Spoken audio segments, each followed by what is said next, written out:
Welcome back to the Paranormal State, Washington, and UFO UAP. With Makāula Nakae, a lifelong experiencer and ET contactee since 1990. Today's episode, 1953 Project Silverbug. The thin line between Cold War aerospace and UFO lore. When exploring the sprawling labyrinth of mid-century aviation history, few names evoke as much immediate intrigue and as much confusion as Project Silverbug. In alternative history circles and UFO conspiracy lore, it is frequently cited as the ultimate classified smoking gun. A clandestine U.S. government initiative supposedly created to reverse engineer crash flying saucers and build operational disc-shaped fighter jets, capable of Mach-level speeds. Project Silverbug and its underlying conceptual roots officially began in 1952 to 1953. 1952, the genesis as Project Y. The foundation of the research began when British aeronautical designer John Frost at Aviation, Canada, drafted initial design proposals for a revolutionary disc-shaped vertical takeoff and landing aircraft, originally funded in part by the Canadian government as Project Y. 1953 to 1954, the U.S. takeover and Silverbug. Recognizing the radical potential of a high-speed saucer-like interceptor, the United States Air Force stepped in to take over and expand funding for the classified research, formally grouping the design studies under the codename Project Silverbug, alongside related designations like Project MX 1794. What started as a Canadian engineering experiment in 1952 quickly morphed into a heavily classified U.S. military black-budget design study by 1953. Cementing its legendary status in aerospace and UFO lore. Yet, when you peel back the layers of sensationalism and examine the declassified engineering documents, the reality of Project Silverbug is a fascinating exercise in how real-world aerospace ambitions collided with the mythology of the space age. In popular internet lore and vintage ufology books, Project Silverbug is described in breathless, almost sci-fi terms. Conspiracy narratives claim that the project was funded directly by black-budget capital to replicate recovered extraterrestrial hardware. It was rumored to be an advanced, circular interceptor capable of vertical takeoff and landing, VTOL, reaching speeds up to Mach 3 or higher and hovering silently above battlefields. To believers, the secrecy surrounding the name was absolute proof that the government had cracked anti-gravity and was actively flying homegrown flying saucers out of remote hangars. The historical truth, preserved in declassified U.S. Air Force and Canadian defense files, is far more mundane, though still remarkably ambitious. Project Silverbug was not an alien reconstruction program. Instead, it was a real, highly classified design study and experimental offshoot tied to Avro Aircraft Limited in Malton, Ontario, Canada, during the early 1950s. In the early years of the Cold War, military planners faced a terrifying tactical problem. In the event of a Soviet first strike, traditional concrete runways across Europe and North America would be instantly pulverized, leaving conventional jet fighters stranded on the ground. Both the U.S. and its allies desperately needed vertical takeoff and landing, VTOL, aircraft that could operate from forest clearings, highways, or improvised patches of dirt. Enter British aerospace designer John Frost, who was working for Aviation, Canada. Frost conceived a revolutionary radical design concept. A circular, disc-shaped aircraft driven by a central multi-turbojet engine system that blew exhaust downward through an annular ring to create a cushion of air, exploiting aerodynamic principles like the Quanta effect to generate lift. Aviation pitched this design to the Canadian government under the initial banner of Project Y, and later to the United States Air Force and U.S. Army, when development costs ballooned beyond Canadian means. Within U.S. military planning, various iterations and theoretical extensions of these high-speed circular designs were designated under codenames like W-606A, Project 1794, and Project Silverbug.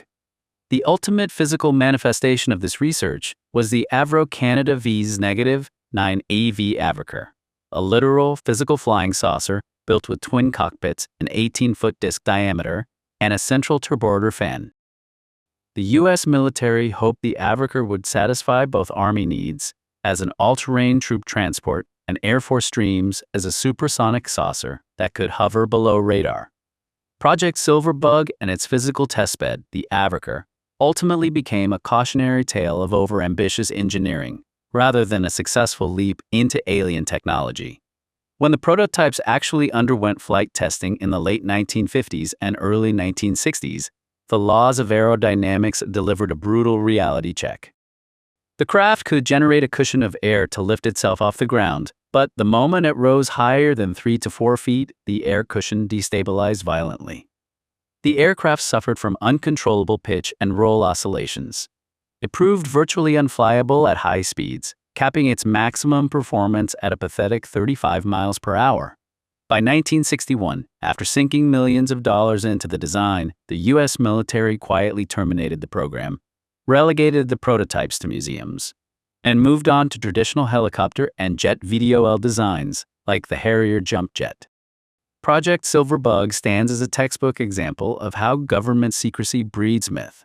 Engineers in the 1950s were genuinely trying to solve complex aerodynamic problems using unorthodox, disc-shaped geometries because jet technology was advancing faster than traditional runway infrastructure could handle.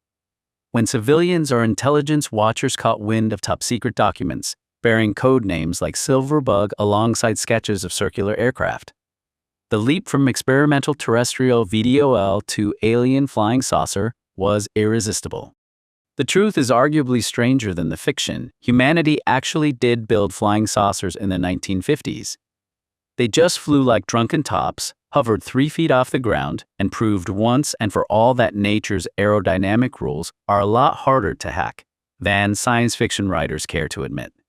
If Jack Frost could look down from Aerospace Valhalla and see how the defense landscape has evolved, he would probably feel a profound mix of vindication and bitter amusement. Project Silverbug and the ill-fated Avoker of the 1950s died because they were crushing victims of their own timeline. Mid-century analog metallurgy, primitive mechanical flight computers, and thirsty, unstable radial gas turbine engines simply couldn't turn a physical flying disc into a supersonic interceptor. Yet, the core military obsession that birthed Project Silverbug, runway-independent, high-speed vertical takeoff and landing (VTOL), never went away. It just went digital, autonomous, and vastly more sophisticated. Here is how the ghost of Project Silverbug has evolved in the modern defense and aerospace sectors. The most obvious evolution of the circular lenticular concept is found in modern unmanned aerial systems, UAS. While a human pilot lying prone in a central cockpit disk proved to be a physiological nightmare, modern artificial intelligence doesn't need legroom or a life support system. Today's defense contractors and advanced robotics labs regularly experiment with compact cylindrical, coaxial, and disc-shaped airframes.